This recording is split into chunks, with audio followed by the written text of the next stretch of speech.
everyone. It's so good to see you, I guess. It was great watching a lot of your videos. I'm uploading this to my YouTube channel, so there may be other random people that see this.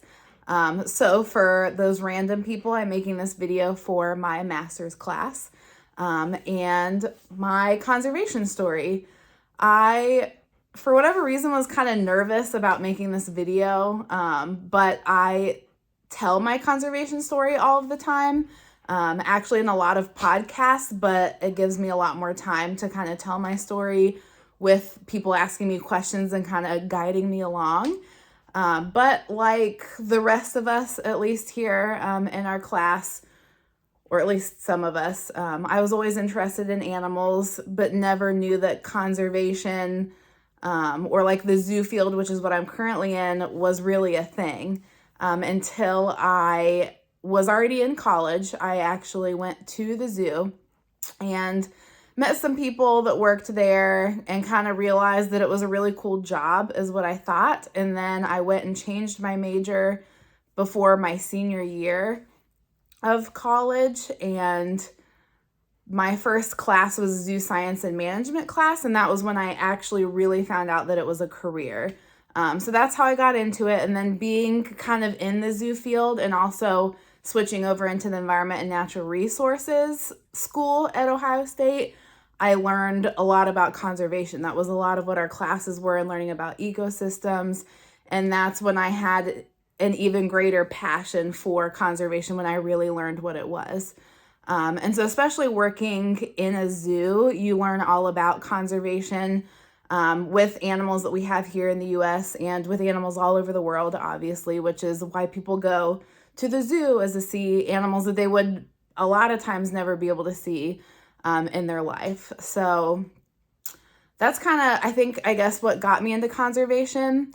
And I enjoy working at the zoo because, again, we get to work with and educate a lot of people about animals that, they honestly would probably never see in their life, especially if you can't travel to Africa to see a giraffe.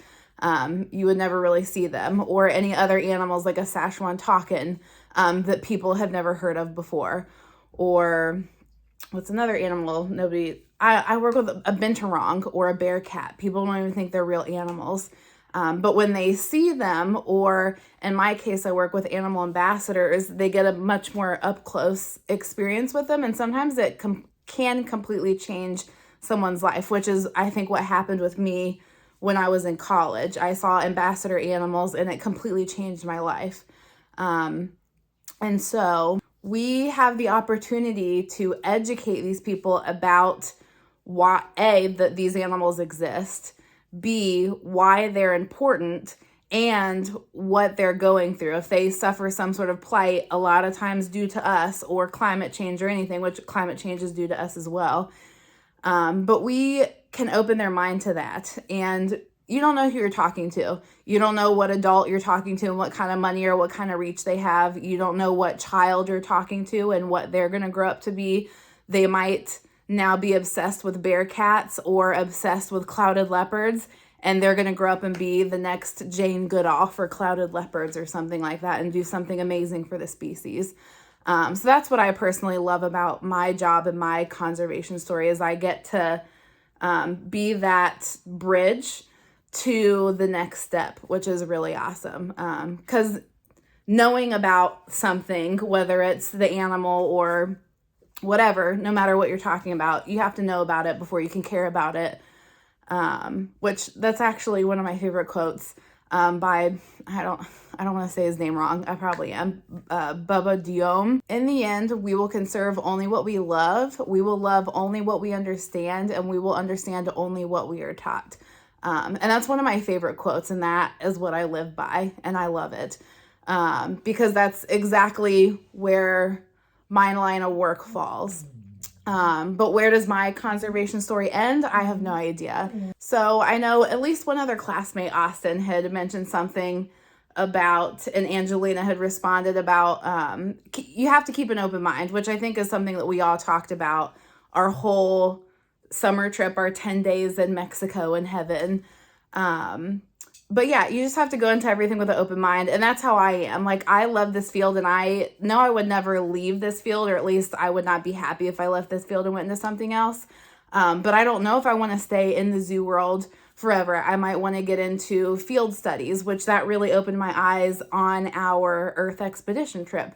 Honestly, working at the field station at Vermilion Sea Institute would be my dream job. You get to work with kids, you get to make a difference in the community, and you get to go do things with amazing animals like whale sharks.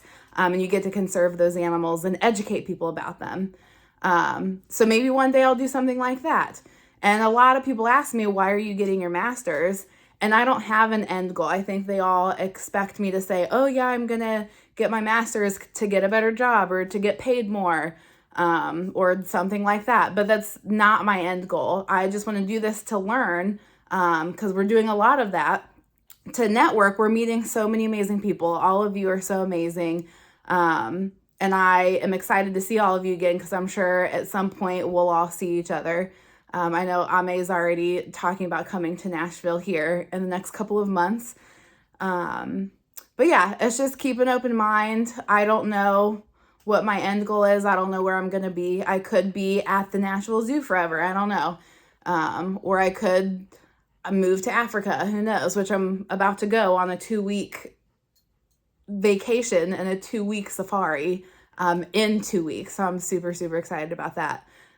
So yeah, I mean, I might find something there and be like, oh, that's what I want to do. And then eventually go do that. So yeah, definitely keep an open mind to everything.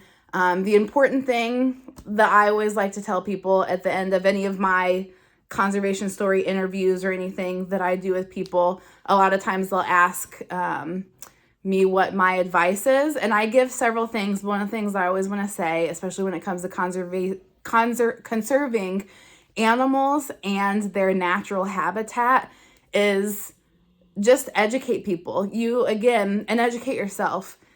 Back to that quote, if you don't know something, then you have no idea. You can't help it. You can't save it. You can't do any of that. And also tell anyone that you're around. You don't have to be super crazy about it, but just kind of inform them, and you have no idea what that person in turn can do for that animal or that habitat. And one last thing, I guess, too, is zoos are awesome. A lot of people will ask about, why are they important? They're not just important because we're educating people about these animals, but zoos are actually, they spend millions of dollars and send millions of dollars overseas and spend them here for just conserving habitat. I know a lot of people are passionate about animals, which can go both ways, especially if you're uneducated about the natural world. So a lot of people are always like, oh, just release them all. But where? I help out with a lot of our rhino tours. We have white rhinos here at the zoo that I work at. They're southern whites. And the northern whites are the ones where there's only 2 females left. And so they're functionally extinct, period. In the wild and in captivity, there's only 2 of them. So white rhinos, they're getting poached at a rate of 1 every 8 to 10 hours. And only 1 rhino is giving birth every 4 to 5 years.